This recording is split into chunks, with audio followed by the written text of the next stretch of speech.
Okay, let's fix some wiring. Ugh. Now this doesn't work. Hit that lock button. Still doesn't work. So now let's fix this. And this thing here, you can just kind of peel that back. And the issue is going to be one of the wires in here is going to be broken. It's a very common issue. Happens on all of them. But to make our lives a little bit easier, because clearly we can't get to wherever the break is, because you can see that, you know, all the wires are fine. So the break must be over here. So let's pop the door panel off. So we're gonna need a Phillips and an extension. So we can start with those. This one right here, this one down here. Now we can just lift the door handle up to get this one right here. Or an alternative is to just use a 10 mil, because we have to take the door handle off anyway. And right in here, you can kind of see that 10 mil. Alright, there we go. Now we can go back to that Phillips, and it's just right here. So I'll just get under here, right at the back, and we'll just start kind of prying that up. Disconnect these. And now the first thing would be to check in here for any corrosion, but everything looks good. And if you want to diagnose the switch, you could use a multimeter for connectivity. And then you could see if it's actually connecting or not, because the switch itself might be broken. So that's it. All of the screws are out, so we just have to take this and we lift it straight up. And the easiest way to do it is just a quick, hard motion. Just like that. And we're free. Now we can take the speaker out. We can just pull this down, push this clip in, and pull it out. Now we just have to kind of wrestle this harness out. We're gonna have to disconnect it from here. So right here, there's these little clips in the corners. So we just get in there, poke those out. So now that's free. And that's the entire body side harness. And try to make sure that these don't fall inside, because like they're a nightmare to get to, because there's a giant like rubber sound deadening thing that covers all of this that you have to take off to get to them to push them back through. Just reaching in here, I can feel the harness coming back. We have a little clip right here, so we're gonna want to take that out. There we go. I really wish I could open my door more, but there's a motorcycle in the way. So now this little rubber gasket, can just start pressing it out. So I'm applying pressure this way and I'm pushing this in to relieve this from the hole. So now we have tons of this wire exposed and I don't see any breaks yet. So let's continue going. But now that this is free, we can kind of squish it all together and get access to the rest of this harness in here. I'm gonna take this off. So I have no idea if you can actually see what's going on here, but this like rubber thing right here, I shoved the whole thing through the hole. So now the entire thing is in there, and we just have like the slack from here. This side, right here, we have like the entire harness coming through. So then we have more room to kind of work with it. And now at this point, because we have tons of slack, obviously we gotta strap on the OnlyFans cam again. Now another option could be corrosion in this here too. So if none of these wires are broken, the corrosion could be living in here. Okay, so I think it's this black one out, so it's out of the way and I have more room. There we go. Perfect. Man, that was a pain in the ass. This one here would be the Windows switch. I don't see any corrosion in here at all. This all looks pretty good. So let's just shove this in the hole. They really give you just enough room that you know it's possible, but it's a hard time to make it work. There we go. This is the whole harness here, so we're looking for a break. Nothing out of the ordinary, which means that this door might actually just be the switch. We know that power is going to the motor because it works. So it's something with the power going to one or all of these three wires. And everything over here seems completely fine. Like there's no obvious breaks in any of these wires. So like there's the supply wires right here, which is the purple and gray with the white stripe, and the yellow. So that's our power and signal wires to the window. So these are going to be the kill switch to make these not work if that switch over there is pressed. And the solid gray and purple are going to come off of the motor, which is right here, the solid gray and purple. And all that's going to do is have polarity one direction and then flip it and polarity the other direction. So one of them is going to spin the motor in, the other one's going to spin the motor out. Just bridge both of these. That'll be one direction. And if we do the gray and yellow, that'll be the other direction. Because if this works, then it's just the switch. Okay, so I just got this little bit of wire. That's gone forever. Let's try like this. Nothing. And like this. Nothing. And we're on. Oh,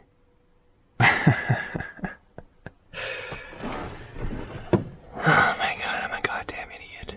I just disconnected this from the vehicle, so that's why there's no power over here. So, shut up. Let's just plug these back in. Oh my god. So what does this mean? This has to be connected for that side to operate this window. So we've checked this, there's no brakes. Checked this, there's no brakes. There's no corrosion in the plugs, everything's fine. The motor works because we can put the window up and down using the driver's side panel, but this doesn't work for some reason. So that means that this switch does work. So this is just awesome. This isn't a pain in the ass at all. Let's get in here. There's two little tabs. Pry that up, apply pressure so it doesn't pop back in. Go on this side here. Exact same thing.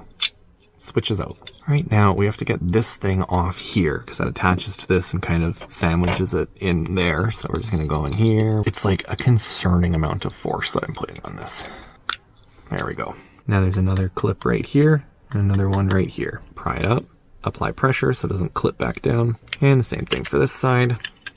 And we're free. So I'm just gonna spray this with like brake clean and just try and clean these up with a brass wire brush. So that way it won't scratch the PCB or anything. And if that does work, then all I have to do is order a Chrysler 39754D.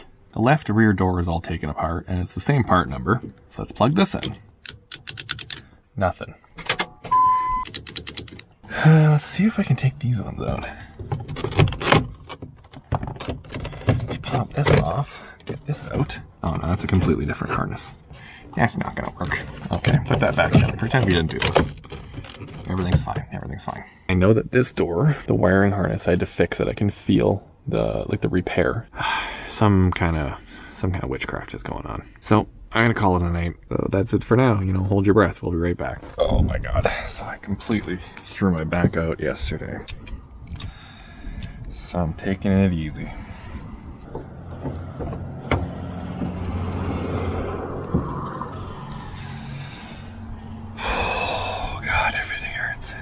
I just want to get this done. So we have a 10 mil right in here. I'm going to just start taking this out, switch over to the Phillips, which is going to be this screw right here. Now this just has to go up. Oh my god, that fucking hurt. But I just want to get it done. Okay, that's it. Gonna be a good first indicator of why the window wasn't working. Just try and pry this out. There we go. Plug this back in because it bridges the connection between the master switches on the driver's door to these ones. So without the switch, they won't work at all. So now with this plugged in, because apparently it wasn't, let's see if that switch will control this window. Let's see. Yeah. So it works totally fine. Nothing at all. Okay. You just gotta try and get this little recessed area, like right here. You gotta try and get under that and lift it up off of the plastic. Because there's like this little ridge right here that it goes around. You can see the repairs that I did to the wires that broke before, like when I first got the truck, and none of those are broken. I'm now down to two things here to try and diagnose this. Wiring is fine in both doors, right? This switch isn't working, that switch isn't working, and this switch isn't working. So now we have no switches that are working and all of the wiring is fine. The windows still work if we use that control. So what I'm thinking might be the issue is either all three switches have just magically failed, and the second option is that button, like the child lock or whatever, like the window lockout, like that might actually be broken on that panel, so it's always engaged. Because if that button broke and it's always engaged, then all three of these windows aren't gonna work. So let's take this apart. Let's start with this Phillips here, then we have two down here. Those are the bezel screws. That off. That's fucking disgusting. Holy shit, man. Obviously need a different screwdriver because of course we do. Oh my god. Smaller screwdriver. These are so hard to remove.